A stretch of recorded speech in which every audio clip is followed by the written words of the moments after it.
Por lo pronto, si te parece, Violeta, vamos entrando a la mesa de los periodistas con Manuel Hernández Borboya y con Temoris Greco. Alejandro Almazán anda de viaje, anda de viaje y no podrá estar. Vamos a ver si alcanza a regresar la próxima semana, porque sí es un viaje más o menos largo, pero estará de regreso algún día de la próxima semana, ya nos estará confirmando. Le mandamos un fuerte abrazo ahí hasta este viaje ahí que ha tenido que hacer hacia los Estados Unidos. Le mandamos un abrazo a nuestro querido Alejandro Almazán y ya está Temoris, que yo no siento que se haya terminado de peinar bien, así que le vamos a dar un poquito más, sí, por favor, más de tiempo, eso es. Ahí ya se va acicalando mejor. Y ya está por ahí también Manuel Hernández Borboya. Manuel, ¿cómo están? Muy buenos días. Hola, hola, ¿qué tal? Violeta, Ernesto, Temoris, ¿cómo están? Un saludo para todos. Muy buenos días a los dos. Sí. Yo los veo muy bien peinados, a los tres los veo muy bien peinados. ¿Todo Si bien, hubieras Violeta? visto, ¿Todo bien? sí, no, si Sí, hubieras todo. visto cómo iba a entrar Temoris, Dios santo, no, qué bueno que ya se medio acicaló por ahí.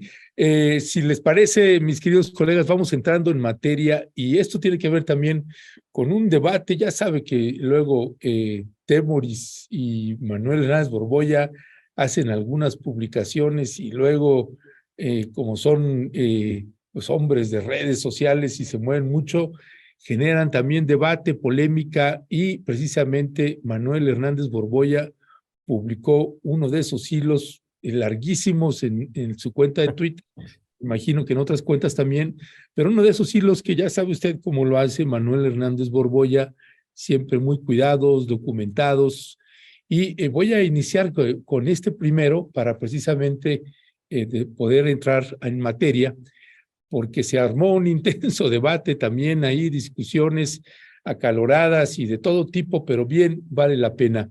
Dice Manuel Hernández Borboya en su tuit que publicó el 7 de agosto, conciencia de clases contra aspiracionismo burgués.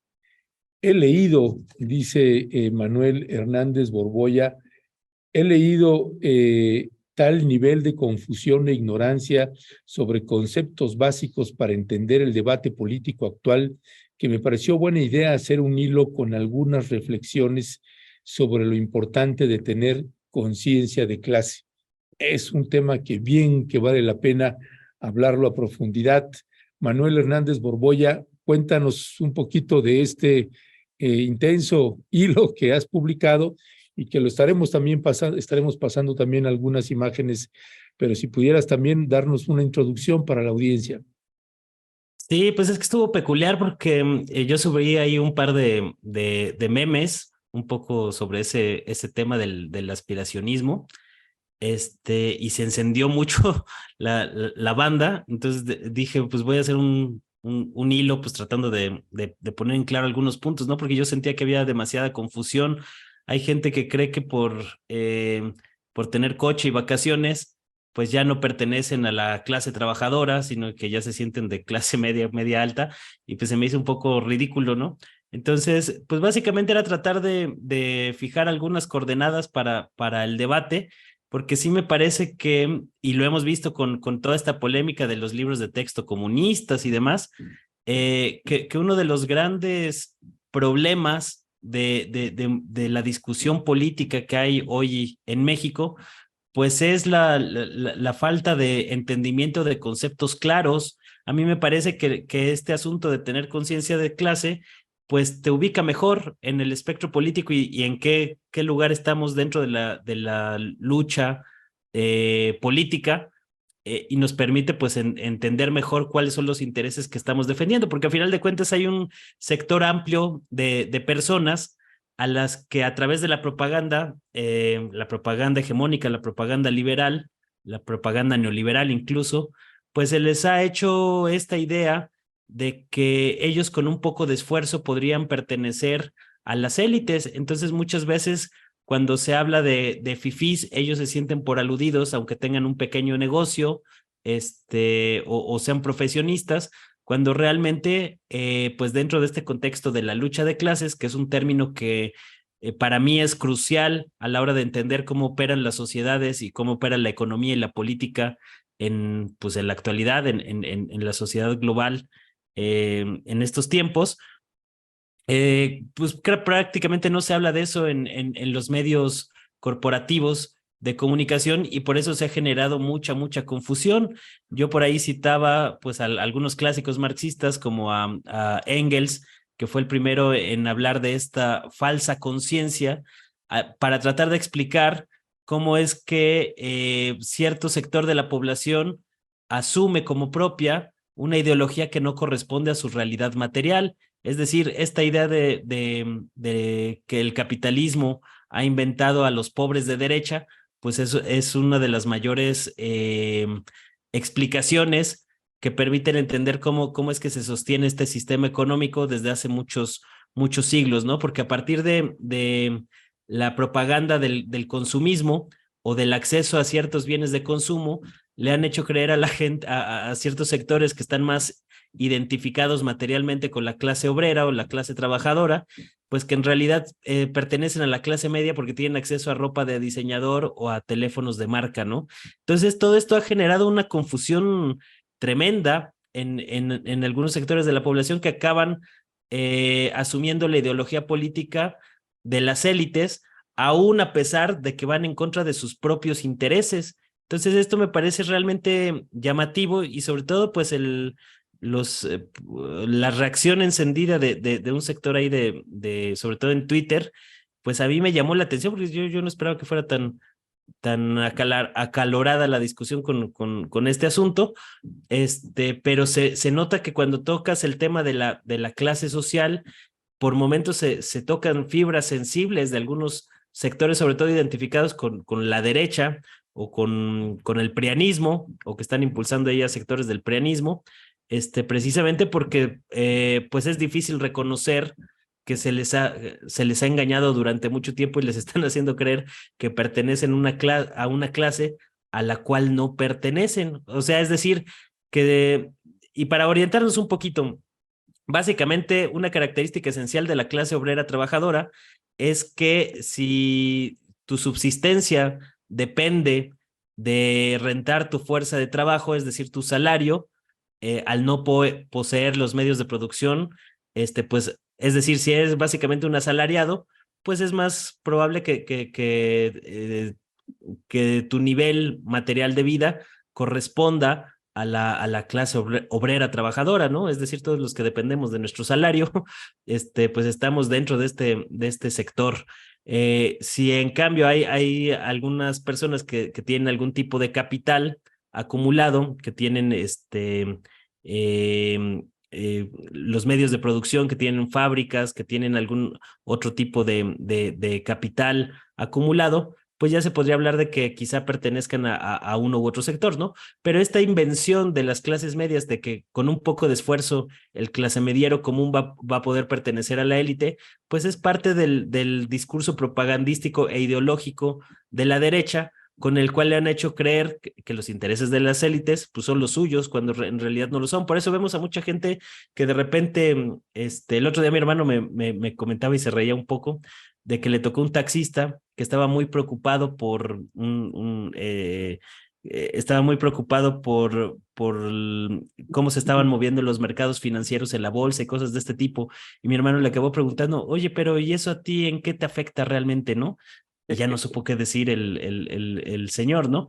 Y es precisamente por este bombardeo mediático que nos hacen creer que temas que realmente pues no son propios del interés del trabajador común, pero que los tiene angustiado, es parte de la retórica que han utilizado los echaleganistas, que ahora están apoyando con entusiasmo a su candidata Xóchitl Gálvez, para que los represente, ¿no? Con esta idea de que con un poco de esfuerzo individual, y si le echas ganas y si trabajas mucho, vas a poder pertenecer a un sector de la élite que realmente pues está operando en contra tuya. A mí me da mucha risa ver a un sector ahí los oficinistas, o como aquí se les llama en México, los godines, que realmente pues son asalariados, son trabajadores, pero por tener pues un ingreso considerable o acceso a ciertos bienes de consumo, se asumen como si fueran parte de una élite, cuando en realidad, pues el neoliberalismo, y ahí puse algunos datos en el hilo, pues ha precarizado los niveles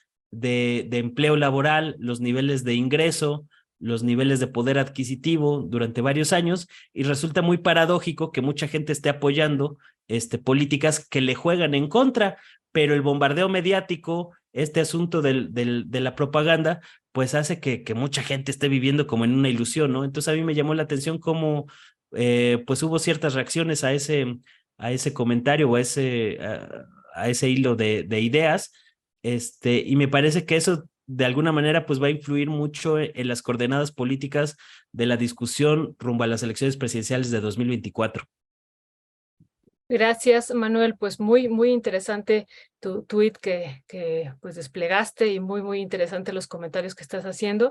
Y bueno, a mí me hiciste recordar muchísimo pues varios episodios de mi vida como estudiante, toda esta discusión de la clase en sí y para sí, y todo, o que la segunda pues implicaría esta conciencia de clase y esta posición histórica de la fuerza de trabajo.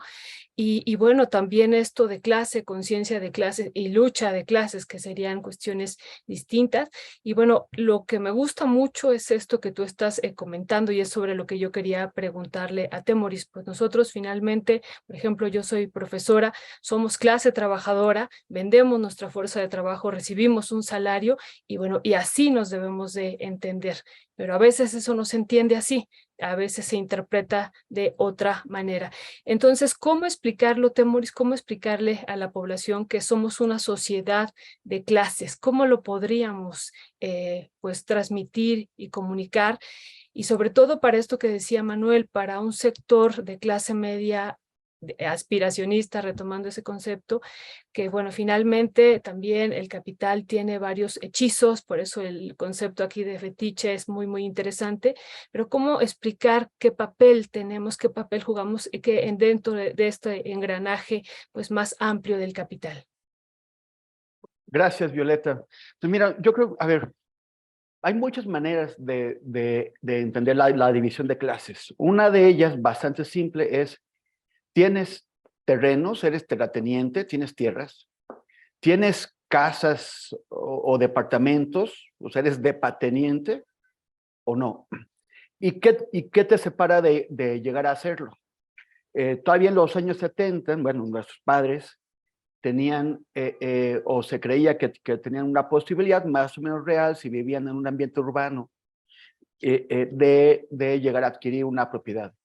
Ahora, en nuestra generación, y sobre todo pues los chicos que están ahora en la universidad o recién saliendo, se dan cuenta de que es pues una promesa bastante irreal en la mayor parte de los casos. Hoy es mucho más difícil que alguien adquiera una casa, un lugar donde vivir. Lo más probable es que todo el mundo se convierta en arrendatarios eternos, ¿no? En rentistas, en gente que está pagando renta por su derecho, por un lugar para vivir.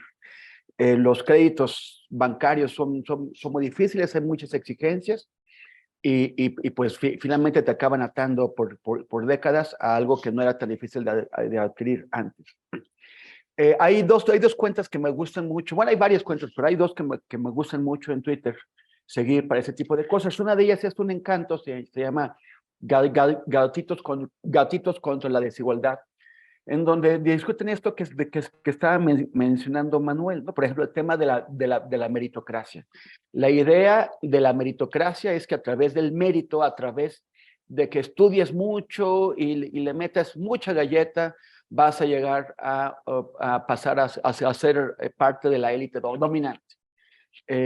Cuando eso no es cierto, tienes las condiciones de salida, o sea, es como estar en la Fórmula 1, ¿no? O sea, los que salen hasta adelante, los que van a cierto tipo de educación de élite, los que tienen contacto con una red de personas que ya están ocupando la parte superior de la élite y que les van a dar chamba, tengan méritos o no, chambas importantes, chambas de ejecutivas. O sea, todo eso el empezar hasta adelante en la carrera te va a dar pues muchas más oportunidades de llegar adelante que los que están empezando desde atrás. En la Fórmula 1 pues hay pruebas que se hacen antes de la gran carrera que determinan quién queda adelante y quién queda atrás. En la vida real, en la sociedad, no.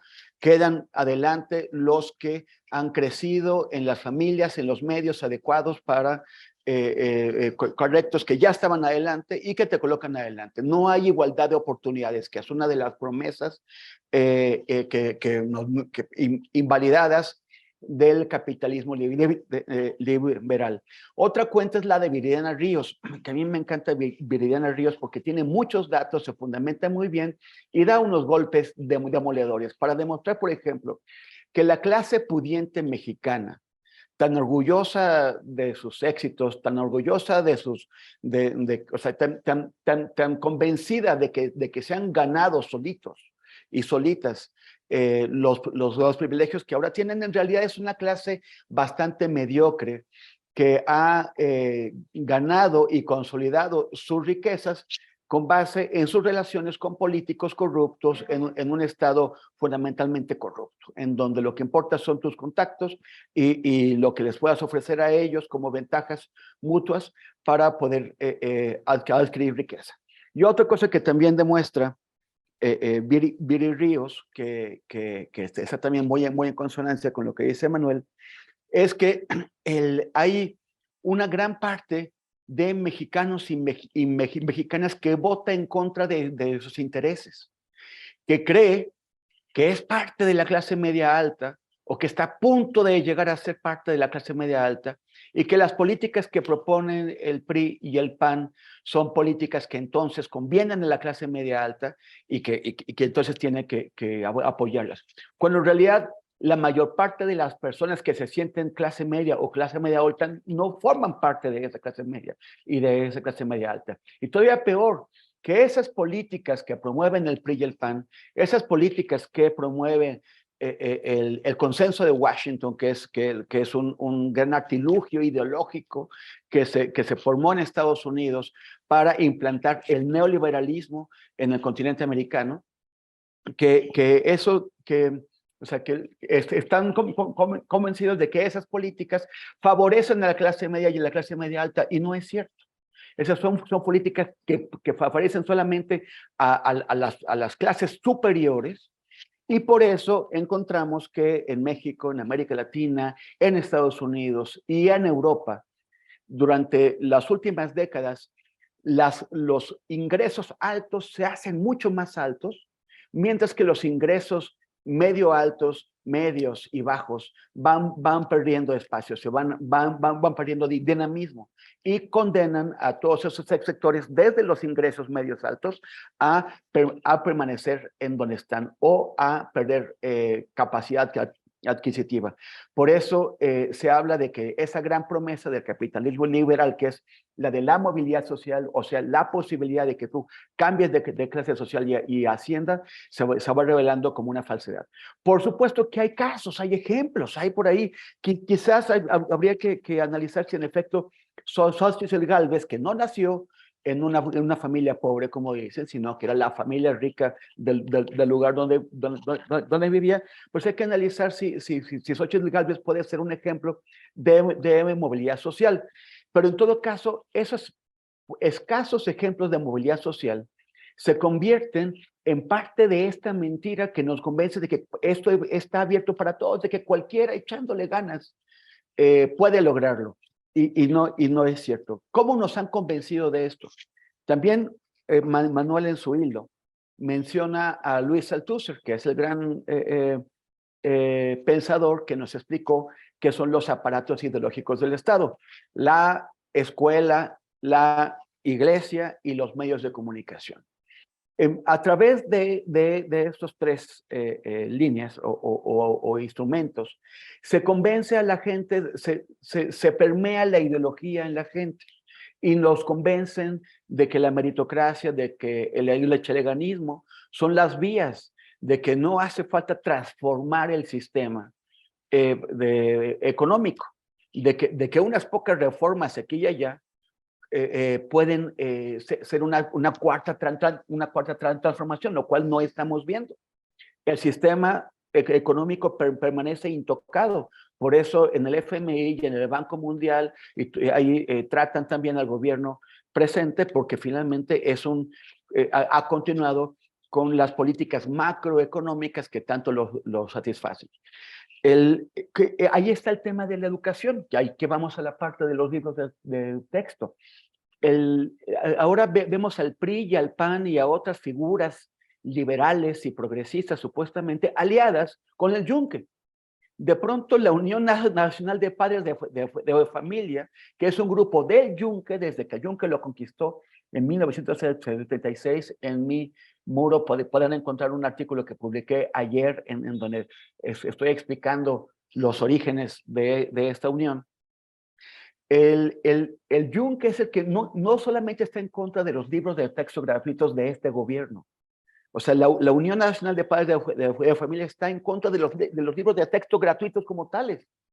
Desde 1959, en que López Mateos los introdujo, se rebelaron contra los libros de texto de López Mateos, contra los de Echeverría, contra los de Fox y Calderón, porque a pesar de que Fox y Calderón son derechistas, lo que les molesta es la existencia misma de los libros de texto, porque están en contra de la educación laica, gratuita y obligatoria, están en contra de la educación pública.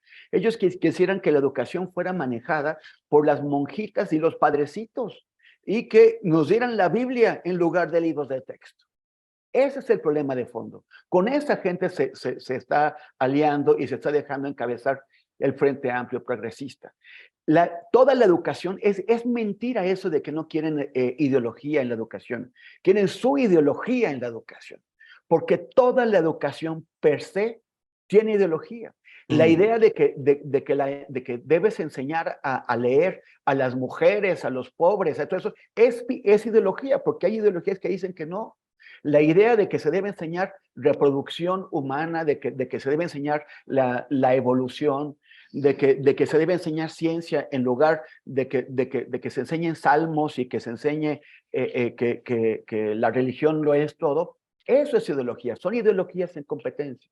Está bien que haya debates sobre la ideología en la educación, porque son distintas ideologías que tratan de influir en cómo se educan los chicos. La mentira está en pretender que ahora hay ideología o se introduce ideología y antes no. La ideología, la educación sin ideología no existiría. Para la concepción misma de educación es una postura ideológica.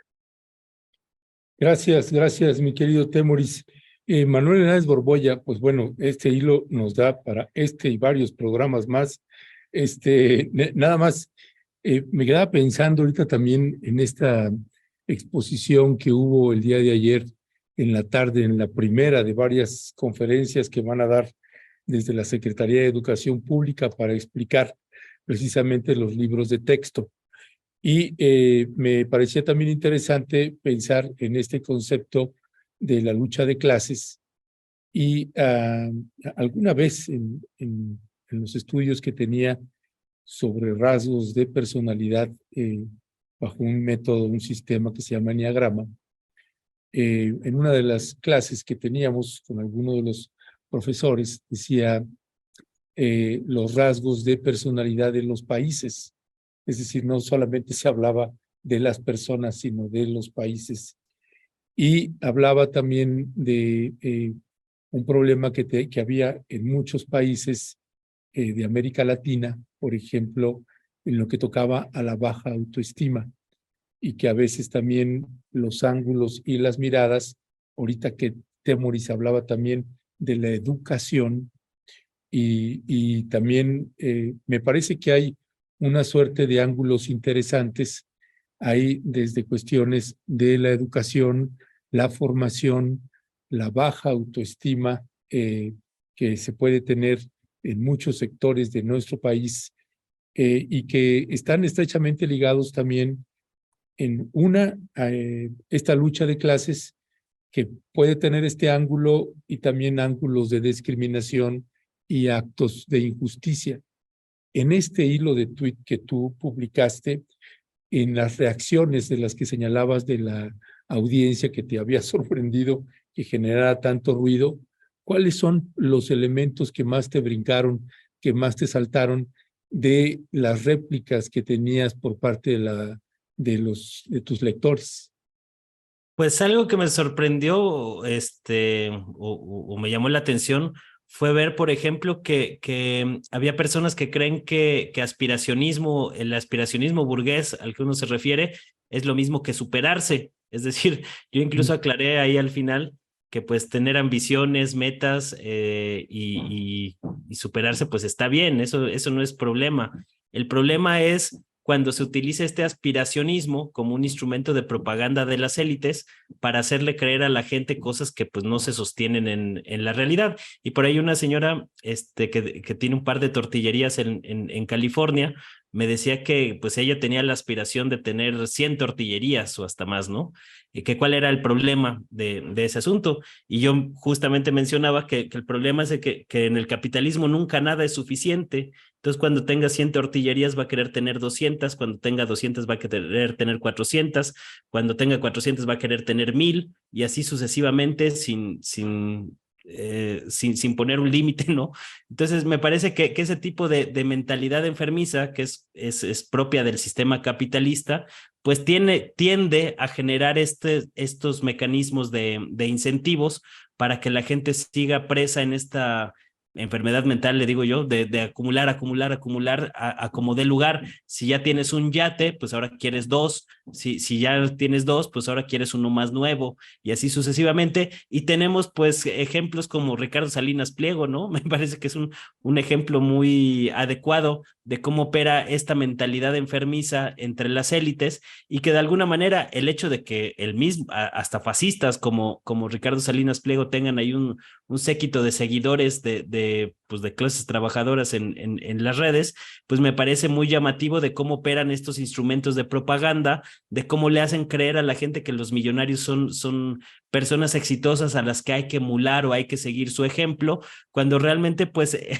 para que ellos hayan podido llegar a donde están, pues han tenido que pisotear los derechos laborales de muchas personas, han tenido que aumentar sus niveles de explotación para acumular cada vez más riqueza y que eso se premie socialmente, pues me parece un absurdo y me parece ridículo, ¿no? Entonces, por eso yo sí creo que es necesario hablar de estos temas de lucha de clases en los medios de comunicación, que es un tema prácticamente vetado. Si tú te fijas, jamás en la vida en los medios corporativos van a hablar de estos temas, que es el epicentro de la batalla política y económica en nuestras sociedades, no solo en México, sino de todo el mundo, ¿no? Porque pues hay obviamente un tabú en todo lo que huela a marxismo, e inmediatamente pues te tachan de rojo, de resentido social, de cosas de este tipo, cuando en realidad pues son mecanismos que ha desarrollado el sistema para tratar de vacunarse de estas otras ideologías que le resultan completamente incómodas. Entonces, pues me parece que es muy sintomático de cómo está la discusión a nivel político, ¿no? Por ahí hasta un empleado de García Cabeza de Vaca, por ahí me comentaba que esas son ideologías caducas de que la fuerza de trabajo produce riqueza, sino que es la tecnología la que ahora genera riqueza en el siglo XXI, ¿no? Y pues yo me burlaba diciendo que pues me voy enterando que la riqueza se crea sola, ¿no?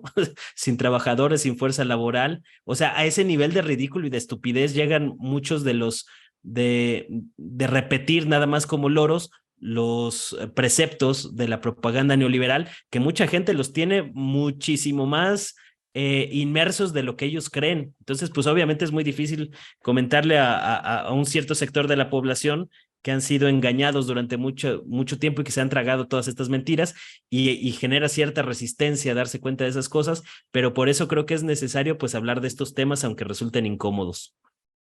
Así es, Manuel, yo estoy de acuerdo contigo, hay que hablar de estos temas, pero además cómo usamos, ¿no? Por ejemplo, ahorita esto que decimos de manera muy común, voy a la universidad a tomar clase, ¿no? O sea, y eres alumno el que no tienes luz y entonces vas a tomar clase y desde ahí viene, ¿no? No tienes clase, entonces vas a tomar la clase, pero usamos este concepto pues de manera diversa y realmente sin pensarlo. Eso es por un lado. Y por el otro, pues esta situación que yo le preguntaba ahorita a Temoris de cómo explicar a la ciudadanía, pues que somos una sociedad de clases, que no se han terminado las clases, que estamos fundados en esta división de clases. Y bueno, una situación aquí que me parece importante es aquí en México en particular, qué es lo que ha venido pasando en estos últimos 30 años. Y por ejemplo, y es ahí donde me parece que no hay mucho acuerdo cuando hablamos de que aquí hemos visto, hablamos mucho de desigualdad y lo que está en el fondo, pues justo es esta división de clases y cómo se van creando y haciendo más amplias estas desigualdades justo por esta explotación que vivimos, ¿no? Y no es tanto, por ejemplo, ahí muchos marxistas no están de acuerdo con esta visión que tiene el presidente en torno a qué es la corrupción, lo que va generando y ahondando las diferencias de clase y lo que va haciendo que haya pues más riqueza en uno y más miseria en otro, sino es la explotación. Y uno, por ejemplo, cuando ve cómo la industria minera ha acrecentado sus riquezas. Claro, uno diría, bueno, sí, en primera, porque fue posible, pues porque hubo un despojo a los bienes comunes, pero después la riqueza ya en sí que han hecho estas industrias mineras, que son realmente un tema amplio para estudiar aquí la división de clases, es a partir de la explotación, ¿no? La explotación sigue vigente, la explotación no ha terminado y esta explotación se da pues simplemente porque unos, aunque va a aparecer ahí, muchos van a decir, eso ya no existe, pero existe, unos tienen los medios de producción y los otros no los tienen y nos tenemos que vender como fuerza de trabajo y somos clase trabajadora, pero bueno, aquí las grandes riquezas en México se han gestado no por la corrupción, o sea, ese es el origen, sino por la explotación, sigue vigente esa explotación y entonces eso me parece como muy, muy importante del tuit de Manuel, de decir, bueno, si vamos a hablar nosotros de desigualdad en México, tenemos que ir al fondo y el fondo sigue siendo esta explotación de la fuerza de trabajo y también de la naturaleza, ¿no? O sea, eso también tenemos que ponerlo en el centro, es la fuerza de trabajo y la naturaleza. Por eso vemos a los pueblos peleando, porque bueno, la explotación también de la naturaleza ¿no? O sea, este saqueo, este robo, pues es necesario también, e incluso pensando cómo conciben los pueblos a la naturaleza como un sujeto, y bueno, un sujeto que el capital explota. Bueno, yo ya me extendí, perdón, no me tocaba, pero le toca a Temoris, pero yo quería decir esto también. ¿Qué decir sobre esto, querido Temoris? Bueno, primero que ahora que comentabas esto de que vas a tomar clase y de que eres alumno, pues por eso nosotros somos de Xochimilco, del modelo Xochimilco, que es horizontal, que en donde no vas a tomar clase, son como círculos de discusión, en donde no hay un profesor o un maestro, sino un docente, que es el que conduce la discusión de los estudiantes. Y por eso también nos sentamos en círculos para poder llevar una discusión en lugar de que estemos todos así como en líneas mirando a una persona que nos está instruyendo, ¿no? Es un aprendizaje colectivo donde también el docente está todo el tiempo incorporando nuevas ideas y nuevas perspectivas a su conocimiento. Y lo que pasa es que, a ver, es que la explotación en sí misma es corrupción. O sea, sí, a mí me parece que es la corrupción. Dice López Obrador que el neoliberalismo lo que lo hizo malo, lo que lo hace malo es la corrupción, que si en corrupción el neoliberalismo sería mejor. No, el neoliberalismo es corrupción. El neoliberalismo lo que dice es que el Estado tiene que reducirse a su mínima expresión para llevar a cabo unas funciones súper básicas y que debe dejar a los poderosos, a los que tienen dinero, a los que tienen influencia política, hacer en libertad de hacer lo que quieran para maximizar la producción, el crecimiento económico, y pasando sobre quien sea, pasando sobre los asalariados, pasando sobre las comunidades, pasando sobre el medio ambiente, pasando sobre... Ese es el neoliberalismo, es una ideología que entroniza y celebra la corrupción desmedida. Y contra eso se está intentando actuar. Lástima que seguimos viviendo bajo ese sistema, lo único que logra la izquierda en México y en general en el hemisferio occidental es matizar, paliar los excesos del neoliberalismo sin ser capaz de plantearse una salida de ese esquema. Pero bueno, sí, yo creo que lo dejaría así. El problema es la corrupción en el ser humano. El problema son sistemas ideológicos vestidos bajo la iglesia, o sea, vestidos de religión, vestidos de nacionalismo, vestidos de lo que llaman ortodoxia económica, que básicamente lo que hacen es instalar en nuestras mentes, en la mente de la colectividad, que es lo correcto trabajar así, y que lo mejor que podemos hacer es echarle ganitas dentro de ese esquema para así poder pasar a ser parte de los privilegiados. Y la gran pregunta para la izquierda, para las izquierdas en general, es cómo romper con esta lógica, porque si bien ya hay una deslegitimación evidente del neoliberalismo hasta el punto de que incluso en las instituciones sacrosantas del neoliberalismo, las instituciones financieras mundiales, se cuestionan los resultados del neoliberalismo, sobre todo después de que decían en los años 70 que Ronald Reagan es Dios y Thatcher es su profeta. Sobre todo después de que ya llevamos 50 años de avanzada en eso, pues se demuestra que tuvieron un impacto devastador en las clases medias y bajas, el neoliberalismo, sin que eso se tradujera en un crecimiento de la economía que impulsara a todo el mundo hacia arriba y compensara ese efecto devastador, redimiendo a quienes sufrieron el impacto en un principio. Ahora vemos que después del Brexit, Gran Bretaña está en una crisis económica y política tremenda, que básicamente tiene que ver con las consecuencias del neoliberalismo, sin que encuentren una salida, porque pues parece que es lo único que se les ocurre, o más bien que las estructuras montadas por el neoliberalismo, aunque esté fracasando, siguen siendo lo suficientemente fuertes como para mantenerlo en pie. El reto está una verdadera transformación de nuestras sociedades, de nuestro mundo, está en poder romper la lógica que nos mantiene atados y atadas al neoliberalismo a pesar de su fracaso, y poder encontrar alternativas para ir más allá. Gracias, Temoris.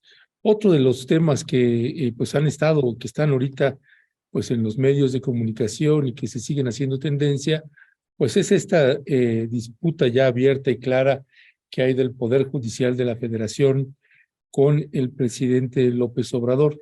Pero no solo eso, Manuel, sino también los medios de comunicación, como hay una articulación que vemos que es cada vez pues más abierta y más clara, y lo veíamos precisamente con este caso de algo que también publicabas en uno de tus tweets con el caso del fiscal de Morelos y toda esta campaña mediática que hay, pues casi victimizando al fiscal de Morelos, incluyendo el comisionado estatal de Derechos Humanos de Morelos, que es gente pues que colocó y es gente muy cercana del fiscal, pues que están en estas campañas.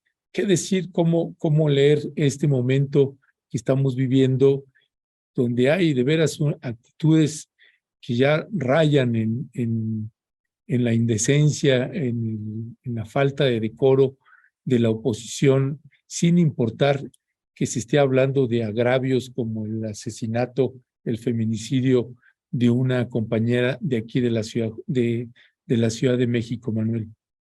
Sí, es que es despreciable la manera en que estos voceros del viejo régimen oligárquico neoliberal en México, pues han lanzado ahí una campaña ahora para defender al fiscal de Morelos, Uriel Carmona, quien manipuló evidencia y encubrió pues el feminicidio de Ariadna Fernanda en 2022, hace casi un año, en un caso que fue muy sonado y que el fiscal de Morelos intentó decir que pues no, que se había muerto por una cuestión de consumo de alcohol, cosas de este tipo, y cuando la Fiscalía de la Ciudad de México revisó el caso, pues vio que sí había señales de violencia y que después aparecieron los videos y demás, ¿no? Es decir, en un caso tan público que se mostró tan abiertamente, ahora que detienen al fiscal de Morelos, vemos una campaña muy fuerte por nefastos como Carlos Marín y compañía,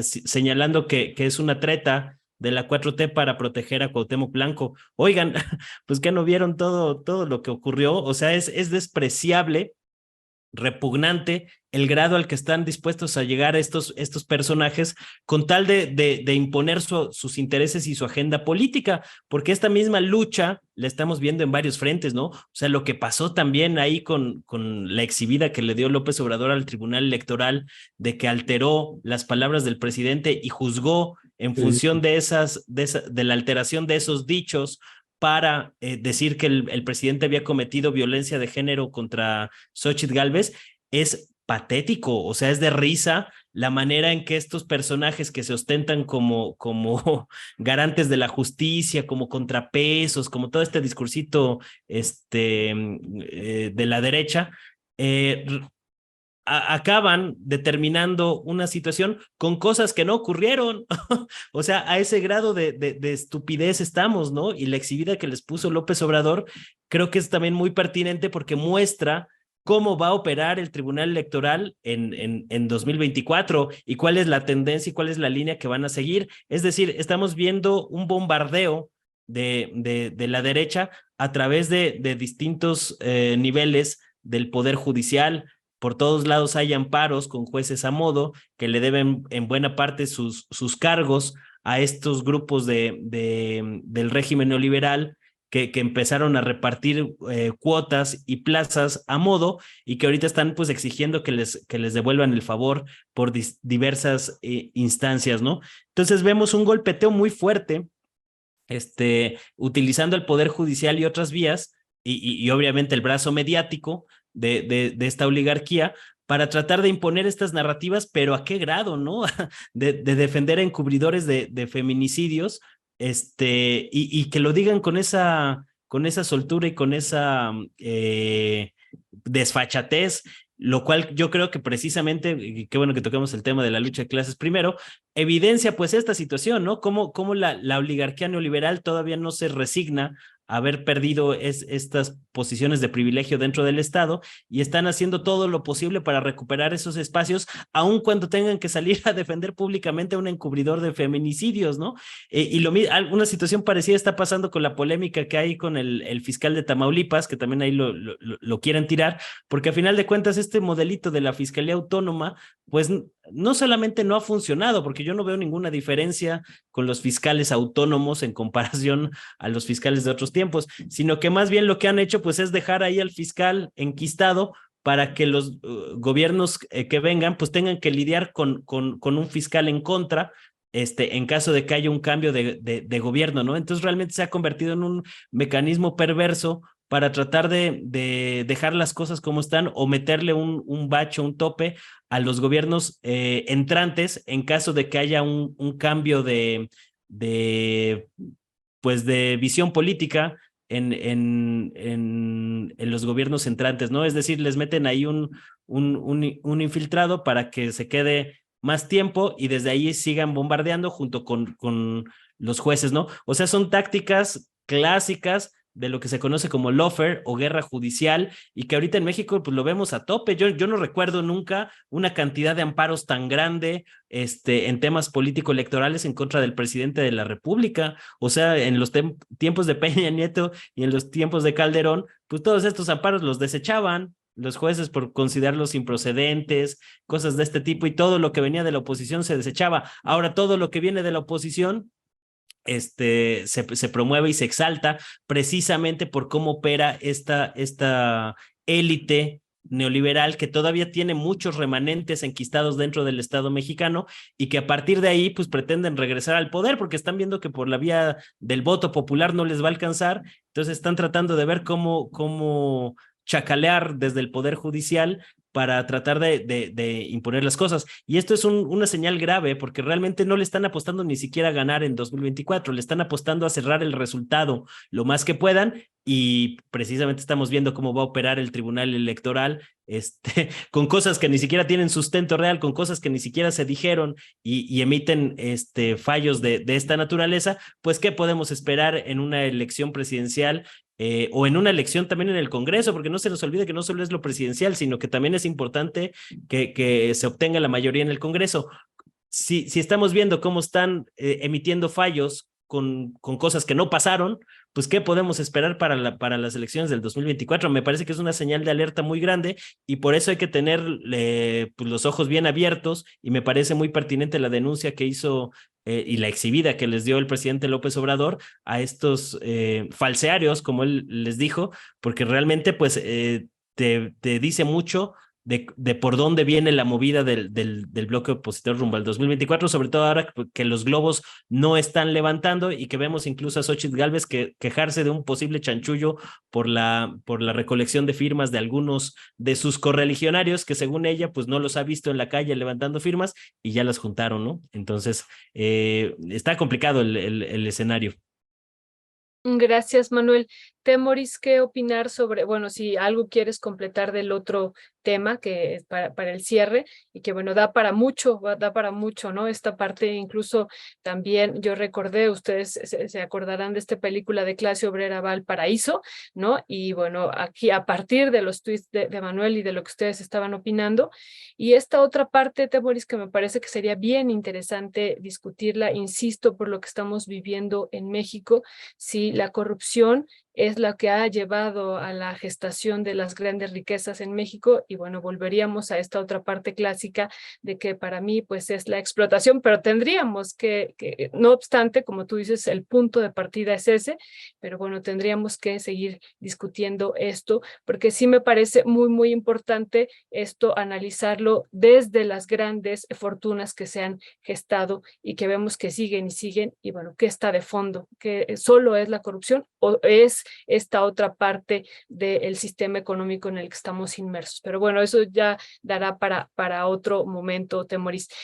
Sobre este otro caso que decir, y a mí me parece muy importante lo que decía Manuel, cómo los medios corporativos lo están utilizando, lo empezaron a utilizar desde el fin de semana, y esto de Carlos Marín ya me parece un extremo, ¿no? Un preso político de la 4T, el fiscal Uriel. ¿Qué decir sobre esto, Temoris? Bueno, nada más es que, bueno, no sé si no me expresé bien, es que para mí la explotación es corrupción. O sea, por eso o sea, es parte de una concepción de cómo deben funcionar las cosas, que es básicamente a partir de la corrupción. Y sobre lo del fiscal de Morelos, hay varias cosas. Lo primero es que Morelos está en manos de un imperio criminal en el cual han participado absolutamente todos los partidos políticos. Desde Carrillo Olea en los años 90, que por cierto era cercano al Mocha Orejas, famoso, al secuestrador. Desde Estrada Cajigal, el panista. Desde Graco Ramírez, el perredista. O sea, todos esos hay una sucesión. Y Cuauhtémoc Blanco, que, bueno, él no tiene partido, pero está actualmente asociado a Morena. Es yo creo que uno de los ejemplos más claros también de cómo la corrupción tiene jodido a ese Estado. Todos ellos son parte del pacto de impunidad. Pero tienen, tal vez el error aquí estaría en hablar de un pacto de impunidad, pero en realidad cada red, cada telaraña de criminales corruptos con pistolas, criminales corruptos con empresas y criminales corruptos con gubernaturas y alcaldías y puestos en el Congreso. Pues cada cual teje su propia telaraña y su propio pacto de impunidad. ¿Qué es lo que pasa con el fiscal Carmona?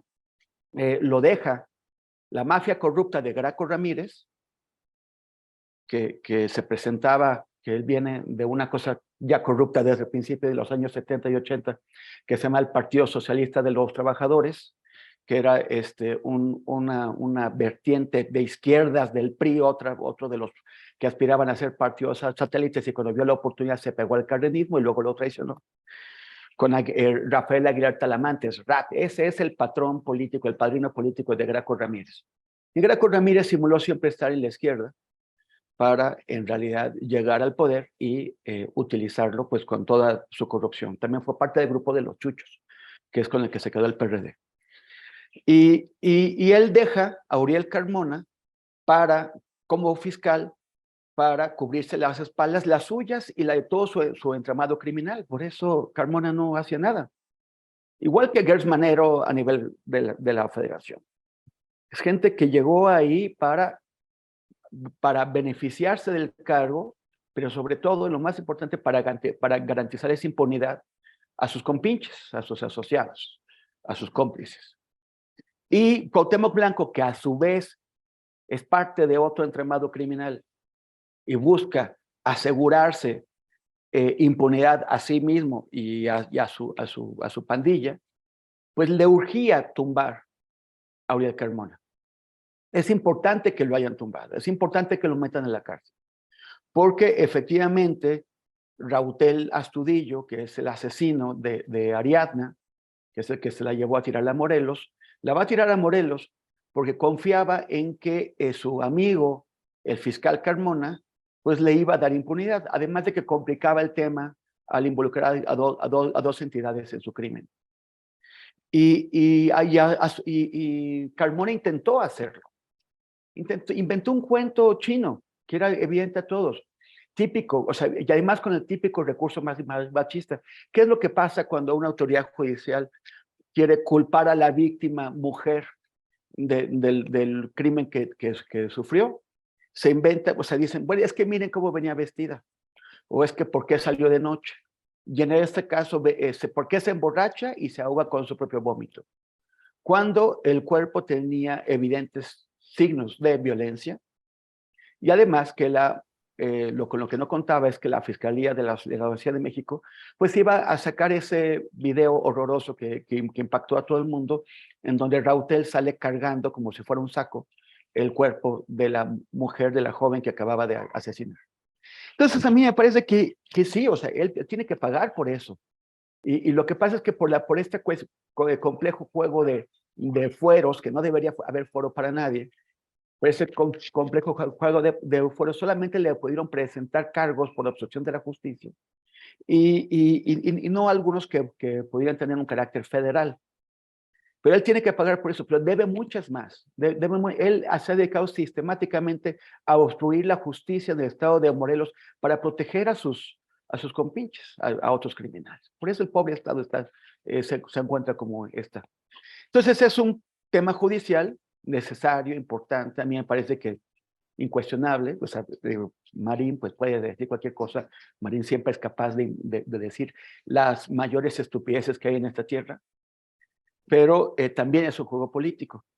Y aunque de alguna forma es un beneficio para los morelenses, porque se va a este criminal, la pregunta es, ¿a quién van a dejar en su lugar? Ya se está poniendo de acuerdo el Congreso. Y ese Congreso, al igual que la gobernatura, pues está, salvo alguno que se sale por ahí, pues está compuesto por otros integrantes del pacto de impunidad, por puros impresentables. Entonces tampoco abrigo grandes esperanzas de que el Congreso de Morelos designe un reemplazo que sea pues mucho más decente que Uriel Carmona. Pero por lo pronto, qué bueno que se vaya a la cárcel, que le quiten el fuero en el momento y que lo refundan por todas las que debe. Morelos es un estado que ha sufrido mucho, lleno de desaparecidos, de feminicidios, de asesinatos, de robos, de secuestros y de corrupción. Y pues ya es hora de que al menos uno de todos esos pague. Gracias, Temoris. Pues con esto estamos llegando al final de esta mesa. Mi querido Manuel Hernández Borboya, Temoris Greco, muchísimas gracias. y también le mandamos un abrazo a nuestro querido Alejandro Almazán, que anda ahí de viaje en los Estados Unidos, ya estará regresando posiblemente en 1 o 2 semanas más. Por lo pronto, pues gracias Manuel, gracias Temoris, nos vemos la próxima. Que nos traiga una Barbie de Disneylandia. Muchas gracias y está buena Un la abrazo. recomendación cinéfila de Violeta. La voy a buscar porque yo no la he visto. Es buenísima, buenísima. La clase operaria va en paradiso. Es el nombre, Exacto. el título original. Así es. Muy bien, así. gracias. Hasta el miércoles próximo. Órale, Hasta gracias. luego, un abrazo. Órale, Bye. hasta luego. Chao, chao.